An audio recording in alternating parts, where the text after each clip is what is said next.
Comment soutenir au mieux les aidants familiaux? Le sujet est plus que jamais interpellant. La pastorale de la santé s'est donc penchée sur la question lors de sa dernière journée de formation. Les aidants, nous les rencontrons au quotidien, nous les rencontrons dans les visites dans les établissements de santé, nous les rencontrons dans les visites à domicile, nous les rencontrons parfois quand ils viennent nous parler, nous confier leurs difficultés. On voit beaucoup d'aidants en souffrance. Et la pastorale santé s'interroge tout simplement en se disant voilà, comment est-ce que nous, on pourrait être pas une aide, c'est peut-être un peu trop important, mais au moins un lieu d'écoute, un lieu de soutien. Et peut-être que la pastorale santé, elle peut apporter aussi des outils pour prier avec un conjoint qui ne parle plus, par exemple, pour prier avec un conjoint qui a la maladie d'Alzheimer. Voilà, qu'est-ce qu'on peut proposer comme aide à la prière qui reste pour les croyants, en tout cas, un grand soutien. Parce que dans ce domaine, plus que jamais, le travail en synergie est vital, des professionnels ont apporté des éclairages instructifs à l'ensemble des participants. Les pouvoirs publics prennent de plus en plus conscience de la nécessité d'accompagner les aidants et 2020 sera probablement une année d'aide aux aidants avec des nouveaux plans, des nouvelles mesures.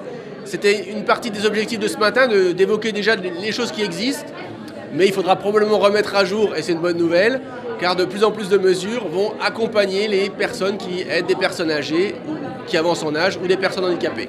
Alors pour moi, ce qui est important, c'est simplement le relais de l'information de ce qu'il existe pour pouvoir permettre aux personnes qui sont ici présentes de relayer les informations sur ce que l'on peut proposer aux aidants et leur permettre de vivre au mieux le quotidien avec un proche en perte d'autonomie. L'histoire des aidants familiaux est souvent une histoire personnelle vécue au plus proche des personnes accompagnées.